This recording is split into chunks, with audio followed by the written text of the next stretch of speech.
The first phase of treatment for treating plantar fasciitis at home is going to be working on the flexibility and mobility of the foot and ankle and the surrounding musculature and connective tissues. For the first exercise, all you need is a massage ball or a lacrosse ball that you're going to place on the ground and put your foot on top of the lacrosse ball. Now from here, you're going to move your foot back and forth, and you're looking for any tight spots or sore spots that you find within the fascia and the small muscles of your bottom of the foot. Now you do want to avoid the heel itself. You do not want to push directly into the bone. That's going to be quite painful. It can cause some bruising. And same thing with the forefoot. You do not want to push right into the bony parts of the forefoot, which can cause some bone irritation and more pain. So focus in on the arch and the more squishy tissues of the bottom of the foot, and go back and forth, spending about 3 to 5 minutes working through the tissues. And if you do find any real tight or sore spots, it's okay to let the ball just press up into it and hold that position for an extended period of time for about 20 to 30 seconds, and then move off of that spot and continue scanning the rest of the area, looking for more tight and sore spots that you can work on. Do this daily and do it consistently. For foam rolling the calves, what you want to do is spend the majority of your time working into the big, meaty portions of the lower leg here. That's going to have the most effect at relieving some of the tension and work out some of those knots that develop from repetitive use. So to do this, there's a couple different ways. If you're just starting off or you're not familiar with using a foam roller, then I recommend doing both legs at the same time. This will distribute the forces a little bit more, so it's not as uncomfortable when you first start doing this. And what you're going to do now, start up into the meaty portion of the calves, and then just massage up and down with your legs. So you're just moving your legs, letting the foam roller dig into the muscles. And as you're doing this, you're just kind of scanning the area, meaning you're just feeling for, okay, is that spot tight? Is it painful? Is that the area where I'm having some of the symptoms such as tightness or pain? So if there is a spot, so let's say it's on the outer part of your left calf, then just stop, shift your weight onto that spot and hold it for about 20 seconds. After 20 seconds, then you can continue moving. Now if you can handle a little bit more pressure, what I recommend doing is crossing the leg over the one that you want to get more pressure in, and you're going to do the same thing. You're just going to go back and forth, feeling for those tight spots, and make sure you're rotating your leg around too to just get different angles into the muscle fibers, so you can get as much release as possible.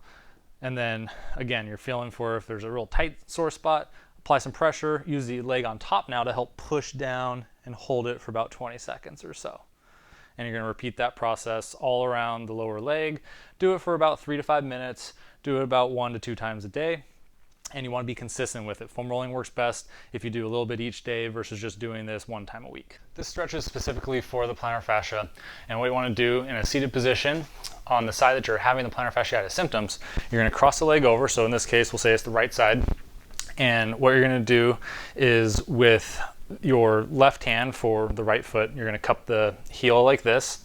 And with your right hand, you're going to reach up and over the toes, and your fingers are going to go right over the forefoot like this.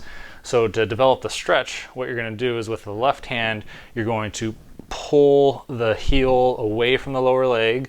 That helps distract the joint so you get a little bit more range of motion when you actually initiate the stretch. And then from here, or with the right hand, you're going to then pull the toes up and pull the forefoot towards you like that. So toes up, forefoot up, and then the heel is getting pulled away just to help unlock that joint a little bit more to get a deeper stretch into the plantar fascia. Now you're going to hold this for 30 seconds. You're going to repeat it 3 times per session. So one of the first areas that we want to start working on flexibility and mobility for plantar fasciitis is the flexibility of the lower leg muscles coming down into the bottom of the foot, into the plantar fascia area. So to stretch these muscles out, we're going to work them in 2 different positions. So first, you're going to go into a split stance, and we're going to keep the legs straight in the backside here, keep the heel on the ground, and then we're going to let our body shift towards the wall. Now keep the heel pressed down towards the ground, and we're going to hold this stretch. And we want to hold the stretches for a minimum of 30 seconds, and we're going to repeat it 3 times. Now the second position that we're going to work on is we're going to bend the knee in the back leg and let our weight drop down towards the ground using our hands on the wall here just to give us a little bit of support. and dropping the weight down towards the ground until we develop a stretch on the back leg. Now you're going to feel a slightly deeper stretch, and this gets the deeper muscles of the lower leg, which have tendons that go into the bottom of our foot.